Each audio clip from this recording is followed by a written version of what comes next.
Adam et Ève au paradis de Rubens. Nous avons bien peu d'informations sur les œuvres de jeunesse de Rubens. Ce tableau représentant Adam et Ève au paradis est l'une des rares qui nous soit parvenue. Il date de 1598. Rubens, qui a alors 21 ans, est encore en apprentissage chez son troisième et dernier maître, le peintre anversois Otto van Ven. Dans quelques mois, il sera reçu maître à la Guilde des peintres de Saint-Luc. Rubens est déjà un peintre de talent, mais il n'a pas encore toute sa personnalité et ses œuvres sont étonnamment semblables à celles de Van Ven, à tel point qu'il est parfois difficile de les distinguer.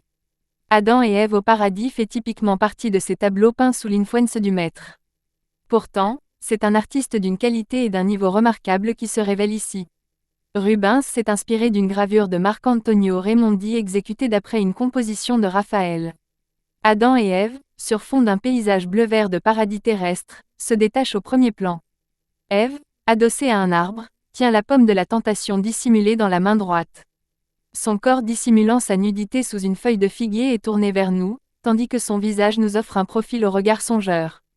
Adam, tout aussi nu, se penche vers la tentatrice, qu'il fixe du regard.